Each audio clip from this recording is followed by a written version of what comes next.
Cyclo generator. Louder please. സാധാരണ നമ്മൾ മാത്തമാറ്റിക്സിൽ cyclo plot ചെയ്യുന്ന പോലെ തന്നെ ഒരു മെക്കാനിക്കൽ ഡിവൈസ് വെച്ചിട്ട് എങ്ങനെയാണ് പ്ലോട്ട് ചെയ്യുന്നത് കാണിച്ചു തരാം. ഇതിനാണ് ഉപയോഗിച്ചിരിക്കുന്നത് രണ്ട് സിമ്പിൾ മ്യൂച്വലി പെർപെൻഡിക്കുലർ ആയിട്ടുള്ള സിമ്പിൾ ഹാർമോണിക് മോഷനാണ്. അതിന് ചെയ്യുന്നതെന്ന് വെച്ചാൽ ഇതിനോട് അടുത്ത് പറ. ഒരു സർക്കുലർ മോഷനെ ലീനിയർ മോഷനിലേക്ക് മാറ്റം ചെയ്യും. മ്യൂച്വലി പെർപെൻഡിക്കുലർ ആയിട്ടുള്ള സിമ്പിൾ ഹാർമോണിക്. കാരണം ഇവിടെ രണ്ട് റീഡിങ് എടുക്കാനുണ്ട്. ഒന്ന് സൈൻ്റെ റീഡിങ് എടുക്കാനുണ്ട്, ഒന്ന് കോസിൻ്റെ റീഡിങ് എടുക്കാനുണ്ട്. ഡെമോൺസ്ട്രേഷൻ കാണിച്ചു തരാം.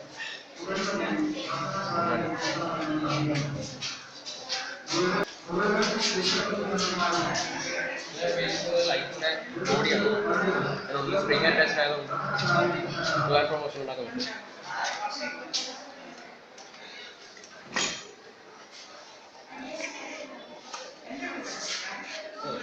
ഇതിന് മാനുവലി ഓപ്പറേറ്റ് ചെയ്യാൻ പറ്റുന്ന ഒരു ഡിവൈസാണ്. ഇത് മെക്കാനിസം എന്ന് പറയുന്നതാണ്. ഒരു ഡിസ്കിന് മുകളിൽ ഒരു ടയർ വെച്ച് നമ്മൾ ടയറിൻ്റെ ഫറവ് വെച്ചിട്ട് ഇതുമായിട്ട് ബന്ധപ്പെടുത്തിയിട്ടാണ്. ഇത് വേറൊരു ഡിസ്കുമായിട്ട് ബന്ധപ്പെടുത്തി ഇത് റോൾ ചെയ്യുന്നതിനനുസരിച്ച് തള്ളിപ്പോകുന്നതുകൊണ്ട് ഈ ഒരു ആക്സിഡൻറ്റ് ബന്ധപ്പെടുത്തിയിട്ടാണ്. ഒന്നും കേൾക്കില്ല. ശരി, നമ്മൾ ഓപ്പറേറ്റ് ചെയ്യുമ്പോൾ